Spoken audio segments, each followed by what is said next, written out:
Hello, I'm Lisa Jennings, Executive Editor with Nation's Restaurant News, and I have with me today Lisa Dahl, who is the CEO of Dahl Restaurant Group, based in Sedona, Arizona. And Lisa has soon to be six restaurants in her group and really dominates the market in northern Arizona. It's beautiful, absolutely beautiful country, known for its healing properties, which is what brought you there, right? Absolutely. So Lisa, tell me a little bit about your group and what brought you to Sedona. I think you're originally from San Francisco, right? I lived in the Bay Area of San Francisco. I moved there 27 years ago. I founded my first restaurant, Dahl Ristorante Italiano, 26 years ago. I lost my son in San Francisco. His name is Justin, and he was a good Samaritan. After such a tragic loss, I needed to just start my life over in new surroundings. I was still in the fashion business at that time, and I continued to try to travel back and forth, and it was very, very difficult. Justin and I loved to cook. I happened to have had an Italian chef boyfriend at the time, and we decided to open our first restaurant, which is still very popular to this day. So walk us through the concepts that you have now, and then I'm going to ask you to describe what you've got coming. But Okay. Dahl being my first is a classic all regions Italian restaurant. It's a boutique. It seats about 100 people, and it's just charming and delicious. After that, I felt like I wanted to open a restaurant that I could do more events in, and I opened a second restaurant, which is now 18 years old. It's called Cucina Rustica. It's Italian, Mediterranean, just heavenly, a gorgeous decor, big, beautiful patios. It's really unique and very special. And to this day, it's very busy. It's in the village of Oak Creek in Sedona. So we're surrounded by hotels, all within walking distance. So it's quite amazing to see how Sedona has grown and how those lodging partners make a huge difference, especially in a town like Sedona, which now I believe brings in probably close to 4 million tourists a year. wow. And so it's very much a destination, and we're just meeting so many new people all the time. It's crazy. I opened Pizza Lisa, my first pizzeria. It's a wood-fired pizzeria. It's just darling. It does such a grand business. It's almost hard to believe. It's a little old Pizza Hut that I rehabbed, and it's as cute as can be. It's filled with rock and roll memorabilia, and So more casual. It's yeah. very casual. People go on all their recreational vehicles and hikes and biking trails, which we're famous for in Sedona, and they come in many times very casual, to say the least. But we welcome them. Everybody loves Pizza Lisa. So I felt compelled to open a second one, which I'll talk to you about in a minute. But staying in the chronological order, I opened a mega restaurant called Mariposa Latin-inspired Grill, and we're coming on our 8th anniversary in June. It's a restaurant that became popular overnight because it's sitting on an exquisite view, second to none in Sedona.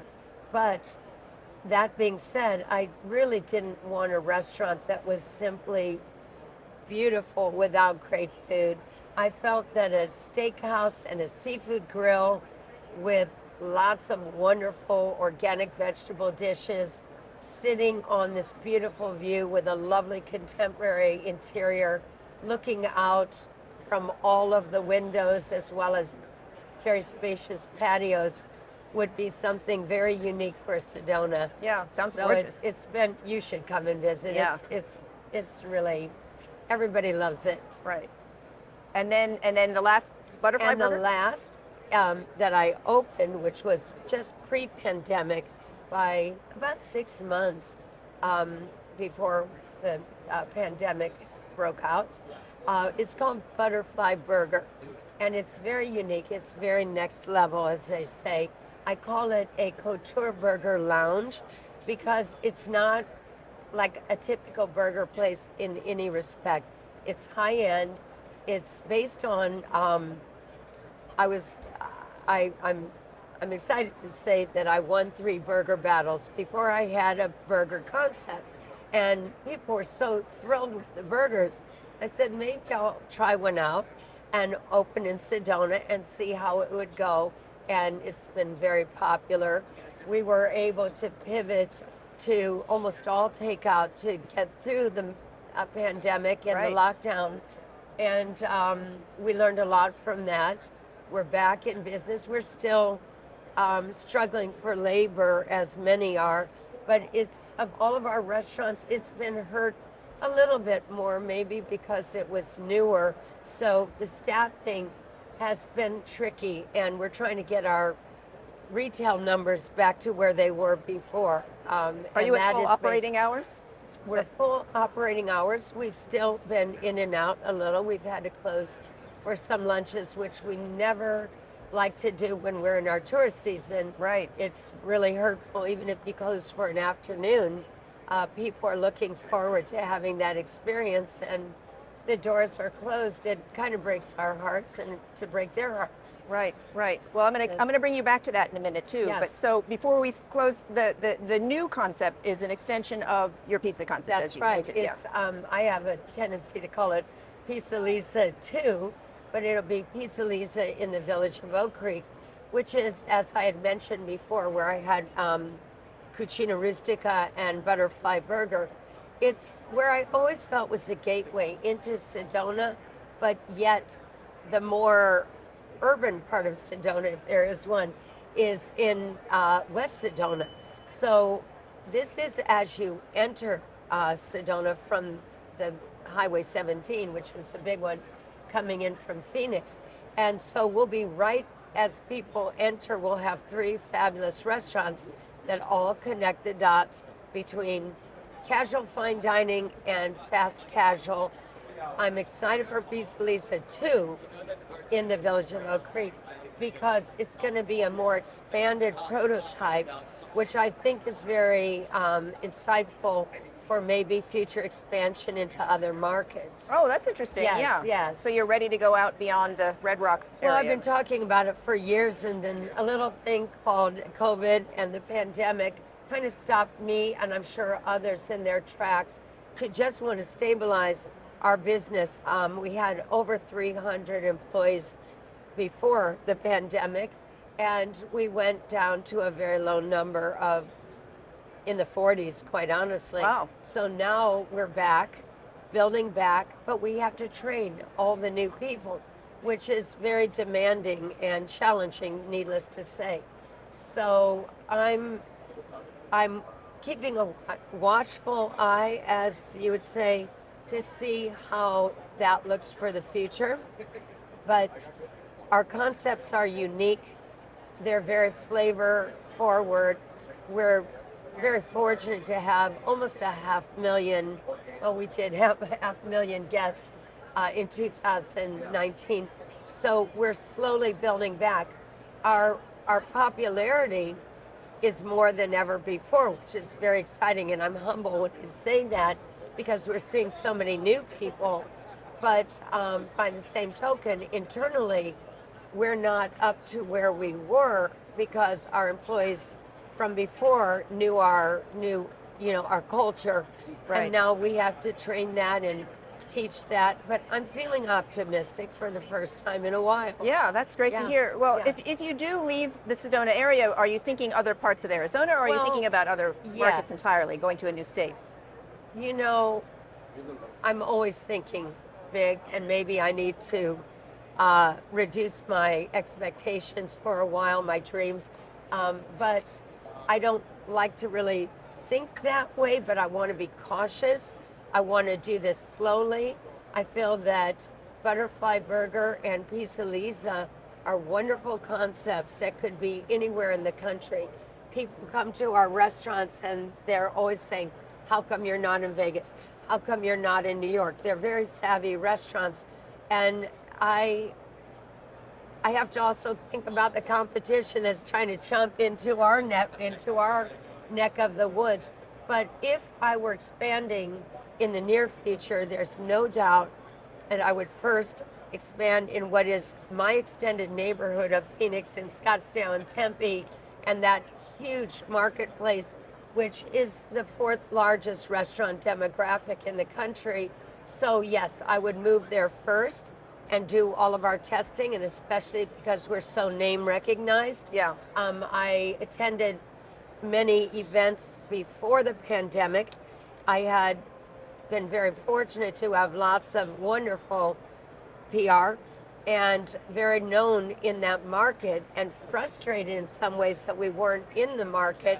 Now I'm in an attitude of gratitude that we're doing as well as we are again, when many of us thought, who knows what's going to be in the future. Right. So slow and steady, which is not really my nature, but this has been a 26-year expansion, slowly building market share. I do believe that that's paying off now, and we'll see what happens in the future. Yeah. We're going to expand in terms of our corporate structure. I'm going to keep my eyes open for a new director of operations, because with over 300 employees and a sixth restaurant coming, which I'm sure will at least bring 50 new employees, I need help out there to keep my feet, Right. on the ground, Right. and my spirits lifted, Yeah. you know? Yeah, you're getting big enough that you really need to build that infrastructure Yes, now yes. to really leverage that Absolutely. as a group. Well, that's so interesting. So dealing with your labor challenges, which is something that all of us, I'm sure, in this room Absolutely. are struggling with right now. Is there anything that you've done differently, or any ways that you're really trying to attack that problem? I mean, tell me about how you're approaching that. Well, when you're in a limited market, which is what the resort towns are all facing, Right. we're a microcosm of what's happening in larger city demographics, but our problems are still the same, and we need to be unique to what we can offer. I think that for what we do in our market, what we have that other newer groups don't maybe have, it's a long-standing culture Yeah. and a foundation, which makes us attractive. I'm fortunate to be the executive chef of the group, and so I believe that we're attracting new talent, because many people that do want to make their career in hospitality feel good coming to a tried and true brand. We offer benefits that maybe other smaller groups cannot do. And we're really trying to create lasting relationships, not just fly by night, which is what we're all facing. And that's the most damaging of all the situations right now, is retention of your employees is everything. And it's a different world since the pandemic. You see a lot of entitlement, people that feel that they're grabbing for the higher hourly salaries and wages, and that just doesn't work to keep the quality control where we need it to be. So I try to be very hands-on with my employees and treat them as family members, and I think we're very fortunate right now.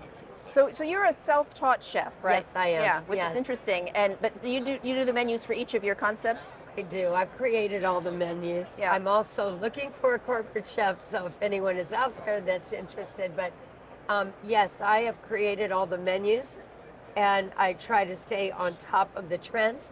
But quite honestly, I'm cooking the way and putting the food on my menus the way that I love to eat, which is eating as healthy as can be, still having all the creature comforts that we all love. Each restaurant has the most natural of choices. We use what I think are the most sustainable brands that there are. I'm almost exclusively with Creekstone Farms for my beef. I work with a wonderful seafood purveyor for sustainable seafoods that are all qualified to be on the Monterey Bay Aquarium watch list. Excellent. So I focus on being true to my style, which is beautiful plate presentation, wonderful flavor layering, but I'm not really trying to chase whatever the latest trend, but staying on top of the trends has always been where I've been at. Same Right. when I was in fashion. I still feel that fashion and food are kind of the same. They go through their cycles, and I find that great food and great fashion never go out of style. Right. Well, you mentioned a few of the aspects of the new version of the pizzeria will Yes. have takeout, Yes. delivery a takeout window. I Yes. think you said. Well, we have a separate takeout door, Yeah. which we have kind of we kind of retrofit in our first pizzeria, which is Sotini, as I mentioned, but we were never big on takeout in the past because we thought with our style of pizza, takeout is taboo. But boy, did I learn the hard way. And honestly, we made the best of a great situation by changing the way that we do things to the point that through the pandemic, we were so savvy on the takeout as well as was everyone else that it became a much higher percentage of our business because we were not a Domino's style. And now we have found a way through, the way our boxes are done, the way that our warmers, we have a warmer that keeps our pizza, and we're very specific how to package our takeout. Yeah. So we're excited in the new restaurant that we'll have a dedicated door. People will be able to come in, grab pastries, gelato, their pizza if they don't want to sit down and engage. Right. And it should really enhance the percentage of the takeout. As I had mentioned, in the new location, every area to each direction we are surrounded by lodging.